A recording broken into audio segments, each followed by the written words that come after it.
ఉమ్మడి గుంటూరు జిల్లాలో వర్షం తీవ్రత పెరిగింది. సూర్యలంక సముద్ర తీరం అల్లకల్లోలంగా మారింది. 100 నుంచి 120 కిలోమీటర్ల వేగంతో ఈదురు గాలులు వీచే అవకాశం ఉందన్న అంచనాల నేపథ్యంలో పర్యాటకులపై నిషేధాజ్ఞలు కొనసాగుతున్నాయి.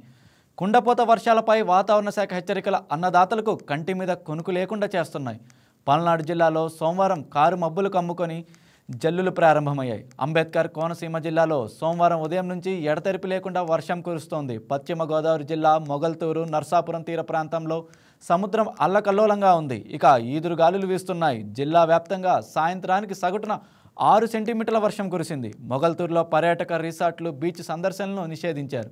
ఇక ప్రకాశం జిల్లాలో తుఫాన్ ప్రభావం తీవ్రంగా ఉండనుందని వాతావరణ శాఖ, రాష్ట్ర విపత్తుల సంస్థ రెడ్ అలర్ట్ ప్రకటించాయి. కార్తీక సముద్ర స్నానాలకు పెద్ద సంఖ్యలో వచ్చే వారిని దృష్టిలో ఉంచుకొని కొత్తపట్నం, పాకల, ఈతముక్కల, కనపర్తి సహా ఇతర బీచ్లు, తీరాలను మూసివేసి బందోబస్తు ఏర్పాటు చేశారు. ఇక కృష్ణా జిల్లాలో ఉదయం తేలికపాటి వర్షం ప్రారంభమై మధ్యాహ్నం తర్వాత అధికమైంది. అనంతపురం జిల్లాలోని పలు ప్రాంతాల్లో సోమవారం భారీ వర్షం కురిసింది. గుంతకల్లులోని పలు కాలనీలో వర్షపు నీరు మోకాల్లోతు నిలిచింది. నెల్లూరు జిల్లాలో రోజంతా చినుకులు పడుతూనే ఉన్నాయి. గుంటూరులోని తుఫాన్ ప్రభావంపై మా స్పెషల్ కరెస్పాండెంట్ దుర్గాప్రసాద్ అందిస్తారు. గుడ్ మార్నింగ్ దుర్గాప్రసాద్, అక్కడ ప్రస్తుతం వాతావరణ పరిస్థితి ఎలా ఉంది? Good morning Raj Kumar. తుఫాన్ ప్రభావంతో ఇప్పటికే ఉమ్మడి గుంటూరు జిల్లా వ్యాప్తంగా రెడ్ అలర్ట్ కొనసాగుతుంది. ఇప్పటికే తుఫాను గడిచిన 6 గంటల్లో 17 కిలోమీటర్ల వేగంతో కదులుతుండటంతో జిల్లా వ్యాప్తంగా కూడా జల్లులు కురుస్తున్నాయి. నిన్న ఉదయం నుంచి మధ్యాహ్నం వరకు వాతావరణం సాధారణంగా ఉన్నప్పటికీ మధ్యాహ్నం నుంచి వర్షం స్టార్ట్ అయ్యింది. మధ్యాహ్నం నుంచి కూడా ఎడతెరిపి లేకుండా ఇప్పటి వరకు కూడా జల్లులు కురుస్తూనే ఉన్నాయి. రాత్రి మరి కాస్త వర్ష ప్రభావం అధికంగా ఉండడంతో ఇప్పుడైతే జిల్లా వ్యాప్తంగా వర్షాలు ఎక్కువగానే ఉన్నాయి. రాత్రి నుంచి గాలులు కూడా వీస్తుండడంతో కాస్తంత ఇబ్బందికర పరిస్థితి జిల్లా వ్యాప్తంగా కనిపిస్తుంది. అయితే ఇప్పటి వరకు జిల్లా వ్యాప్తంగా నిన్నటి నుంచి ఈ టైం వరకు 5.5 మిల్లీమీటర్ల వర్షపాతం నమోదైనట్టు కూడా ఇప్పటికే జిల్లా అధికారులు చెబుతున్న పరిస్థితి కనిపిస్తుంది. అదేవిధంగా జిల్లా వ్యాప్తంగా ఈ రోజు రేపు మరింత ఎక్కువగా వర్షపాతం నమోదయ్యే అవకాశం ఉన్న నేపథ్యంలో ప్రాణ ఆస్తి నష్టం జరగకుండా, ఎక్కడ ముంపు సమస్యలు తలెత్తకుండా అధికారులు పూర్తి చర్యలు తీసుకున్నారు. ఈ రోజు రేపు వర్ష ప్రభావం అధికంగా ఉంటుంది. గాలుల వేగం కూడా అధికంగా ఉంటున్న నేపథ్యంలో జిల్లాలో ఉన్న ప్రజలందరూ కూడా సురక్షిత ప్రాంతాల్లో ఉండాలని అధికారులు ఇప్పటికే పిలుపునిచ్చిన పరిస్థితి కనిపించింది. లోతట్టు ప్రాంతాల ప్రజలందరినీ కూడా సురక్షిత ప్రాంతాలకు తరలించారు. దాంతో పాటు ఎవరైతే పాడైపోయిన ఇళ్లలో ఉంటారో లేకపోతే కొండచర్య ప్రాంతాల్లో ఉంటారో అలాంటి వాళ్ళందరినీ కూడా అధికారులు స్వయంగా ఆయా ప్రాంతాల్లో పర్యటించి వాళ్ళందరినీ కూడా ఎక్కడైతే పునరావాస కేంద్రాలను ఏర్పాటు చేశారో అక్కడ వాళ్ళందరినీ కూడా ఉంచి షెల్టర్ కల్పిస్తున్న పరిస్థితి కూడా జిల్లా వ్యాప్తంగా కొనసాగుతుంది.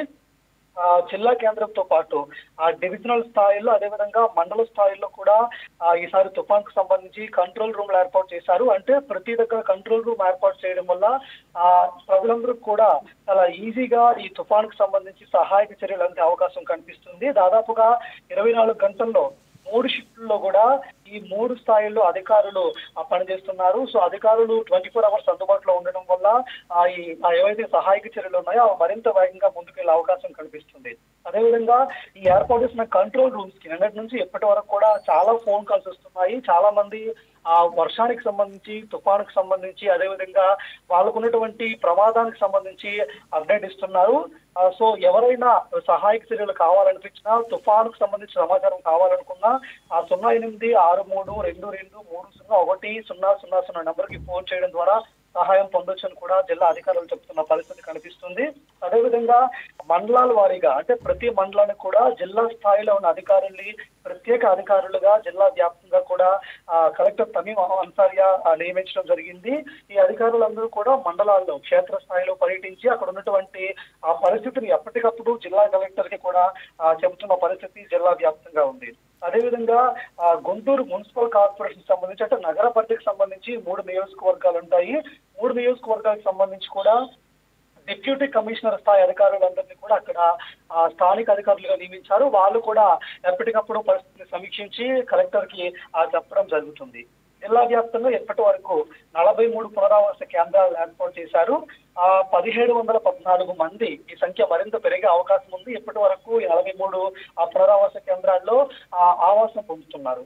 నిన్న అయితే 16 కేంద్రాలను ఏర్పాటు చేశారు. వర్షం యొక్క ప్రభావం నేపథ్యంలో ఈ సంఖ్య ఈ రోజు 43కు పెరిగింది. మరింత పెరిగే అవకాశం కూడా ఉంది. ఇప్పటికే దాదాపుగా మరొక 42 పునరావాస కేంద్రాలు కూడా సిద్ధంగా ఉన్నాయని కూడా అధికారులు చెప్తున్న పరిస్థితి ఇక్కడైతే కనిపిస్తుంది.